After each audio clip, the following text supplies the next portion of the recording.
Kaibigan kung gusto nyo malaman kung healthy or hindi, i-check natin ang dila natin. Di ba yan ang ginagawa ng doktor lagi? Labas ang dila, meron tayong mga clues, tsaka meron tayong mga tips para hindi masira ang dila natin. Baka sobrang init ang mga iniinom ninyo, nasisira. Ayan, o.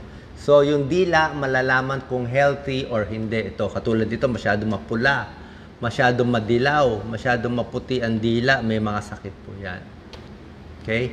Unahin natin to Number 1. Tingnan nyo maigi yung picture. Geographic tongue. Diba? Hindi to normal. May mga puti-puti na parang mapa.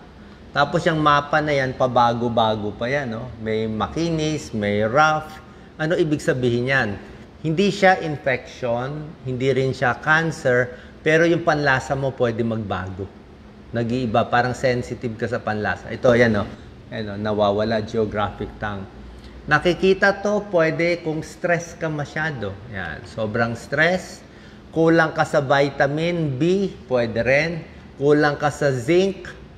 Baka yung pagkain mo sobrang asim o high acidic. Yan, sobra daming alak, sobra daming sigarilyo, pwede rin. Or sa babae na nagme-menopause, nagbabago yung hormones, pwede rin. Geographic tongue ang tawag dyan. Okay? Yan, natatandaan nyo, isang sakit yan. Pangalawa, may mga bata, strawberry tongue. Yung dila nila parang very red, parang strawberry, ganito. Tapos may tuldok-tuldok ng puti. Usually, nakikita to sa infection. May scarlet fever sa bata. Merong Kawasaki disease. Actually, rare yung Kawasaki, pero serious Pwede masira yung mga blood vessels kahit sa puso. Medyo nasisira yung mga ugat nila sa puso. So, pag merong strawberry tongue ang bata, mukhang may infection yan, Kawasaki, scarlet fever, or mababa siya sa vitamin B12. Pa-check natin sa pedia. Ito, mapula rin yung dila, pero masyado makinis. Smooth red tongue. Makinis na mapula ang dila. Ito po, kulang sa vitamins. Meron siyang nutrient na kulang. Hindi tayo sure Pwedeng anemic, kulang sa iron, pwedeng kulang sa folic acid o kulang sa vitamin B. Pwede rin sa nagme-menopause na babae, ayan low estrogen. Pwede rin may infection. Okay? Next, ito, baka naka-experience kayo nito, marami akong pasyenteng may ganito. Burning mouth syndrome. Kaya sila nagpapacheck up sa ENT. Parang nasusunog or napapaso lagi yung dila. Iba panlasa nila, parang yung nerves na iba. So, ano mga possibilities? Pwedeng dry mouth, laging dry, dahil may diabetes. Pwedeng may acid reflux, may GERD. Sabihin, natutulog ka, umakyat yung acid nasisira yung dila, pati yung ipin. Kaya yung dila mo parang nababad sa acid. Yan. Pwedeng may infection. Pwedeng nasobrahan ka sa acidic food. Sobrang pinya, sobrang orange. Ito pa, sobrang toothpaste, ang dami mo mag-toothpaste. Sobra ka mag-mouthwash, lalo na may alcohol mouthwash, binabad mo, ay maluluto talaga yung dila mo. O baka yung mga mahilig sa kape, tsaa na sobrang init. Yung gusto mo talaga, o sabaw na sobrang init, papasuin mo sarili mo, masisira yung dila.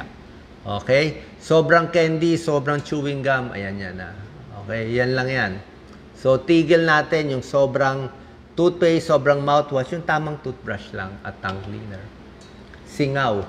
Marami nang kakasingaw. Pwedeng singaw kasi nasugat. Baka pagkagat mo, nakagat mo dila mo, or yung ipin mo may pingot na gagasgas yung dila, o baka may brace ka, pwede rin nagsisingaw. Pero ang singaw pwede rin dahil sa virus. Ang binabantayan natin sa singaw, dapat walang bukol. Okay? Wala kang makakapa dapat na bukol sa ilalim o sa ibabaw ng dila. Kasi kung meron kang bukol na makakapa na hindi nawawala in 2 weeks, rule out oral cancer tayo. Papacheck sa ENT. May dila na namumuti. Maraming klaseng pamumuti. Konting pamumuti, maraming pamumuti, ayan, iba-iba. Pwede tong fungal infection. O baka mahina immune system mo. Diabetic, may mga sakit na virus, tapos mahina immune system mo, nagkaka-fungal infection. Pwede yan.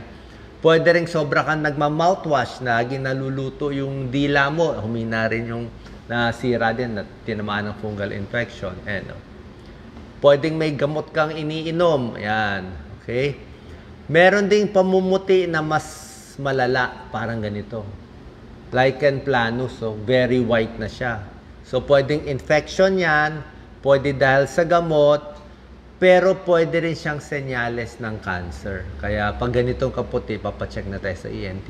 Kasi masyado nang marami itong pamumuti niya. Yan, no? Pwede rin mahina immune system tulad ng sinabi ko. Yan, no? Either fungal, rule out oral cancer tayo. Meron pamumuting ganito lang, leukoplakia, sa tabi lang, ayan, no? Pero yung ganito, binabantayan din yan, eh. Merong ganito na benign na hindi cancerous pero meron din cancerous. Basta ganitong maraming mapuputi, pinapacheck agad natin. Hindi po maganda. Meron namang oral hairy leukoplakia. Pamumuti pero parang may buhok-buhok. Parang may buhok-buhok siya. Mahina immune system, HIV, Epstein-Barr virus. Mahina yung katawan niya. Kaya nangyayari. Ito naman, brown o may iba, black yung dila. Bakit brown or black? Diba? Ano yan? Usually, madumi lang. Okay? Baka may kinaing maitim, kape, o soft drinks na maitim, tapos naipit yung mga pagkain, hindi gano'n nagtutoothbrush, hindi gano'n nagtatang cleaner, nag-iipon ang dumi sa dila. So, dapat mag-toothbrush at mag-tongue cleaner maigi. Ito po, malaki ang dila. Okay? Dapat yung dila, maliit lang, di ba? Mas malaki dapat bibig natin. Pero may tao, malaki ang dila, parang punong-puno sa bibig. Okay? Your tongue is too big. Misa nga, nagkakalinya-linya dito sa tabi kasi naiipit ng ipin. Macroglossia tawag doon. May mga sakit, inborn or hindi, nagkukos nitong malaking dila. Hypothyroidism, lumalaki ang dila. May infection, may allergies, nagkukos din ito. Meron ding fissured tongue, tingnan niyo yung picture, parang sugat-sugat siya, Yan, sugat-sugat. Pero hindi siya sugat, malalim lang ang hiwa niya. Ang delikado lang dito, nag-iipon ng dumi. Pwede mag-ipon yung pagkain, kaya dapat nililinis lagi. Okay, pero nakikita tong fissured tongue sa mga inborn na sakit. Baka pinanganak na may Down syndrome, pwedeng ganyan, may psoriasis, may Sjogren's syndrome. So may mga genetic predisposition sila. Ito ang delikado, yung ganitong bukol. Okay? Kaya nga chinecheck maigi yung bibig. Papakita ko mamaya paano chinecheck. Pag nakakita kayo ng bukol, any lump sa dila, kailangan 2 weeks lang mawawala na yung bukol. Pwedeng masakit, pwedeng hindi masakit.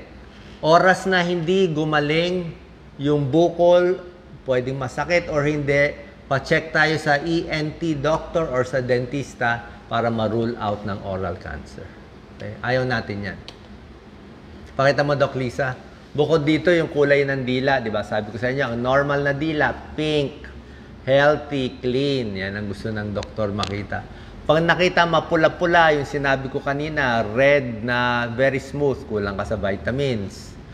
Pag purple, blue baby to. Blue baby ang purple, yung mga may congenital heart disease, may butas ng puso, poor blood circulation. Pag madilaw ang dila, pwedeng tobacco smoking and nicotine, or pwedeng jaundice siya, madilaw siya, may liver problem. Pag maputi ang dila, ito nga sinasabi ko, fungal infection, di ba? Pero rule out cancer tayo kung maraming puti-puti. Pag maputi na medyo gray, sabi ko, check natin, baka may ulcer, may GERD, gastric reflux, kaya naluluto, parang burning sensation. Kulay brown, kulay black, either madumi or sobra sa kape, sobra sa tsaa, baka may kinain tsokolate, o mga may diabetes, pwede rin yan. Okay? Paano chinecheck ang bibig? Tingnan nyo, tinitingnan lahat sa ibabaw ng ipin, sa baba, sa side, baka may nakatagong bukol, sa ilalim, check din yung tenga kung sumasakit, sa panga, sa taas ng ngala-ngala, tongue depressor, sa may tonsil, sinisilip din. Sa ilalim ng dila at hinihila rin yung dila gamit ang parang tuwalya yan Gauze, para masilip. Tulad na sinabi ko, oral cancer, very important. Huwag mapabayaan. Basta any bukol sa bibig, 2 linggo, pa-check. Baka namamanhid, sumasakit ang tenga, hindi makalulon, laging may bad breath. Pa-check din saan nanggagaling yung bad breath. Tulad na sinabi ko, ito na-explain ko na kanina eh. Ito mga bright red, yung mga sore, painless bump. Ito na-explain ko na yung mga mapuputi. Last na lang, papakita ko dito yung ganito. Minsan may makita kang mga ridge. Ayan, no? Pagising mo sa umaga, ako dati nagkaroon ako nito eh. Pwedeng dehydrated ka. Or natulog ka lang yung dila mo lang naipit doon sa may ipin mo. Ayan, naipit to. Pero nawawala din naman yan. Tulad na sinabi ko, importante itong mga bukol-bukol. Ayaw natin may mga maliliit na bukol. Okay? Maliliit na bukol, masyado maputi, ayaw natin yan.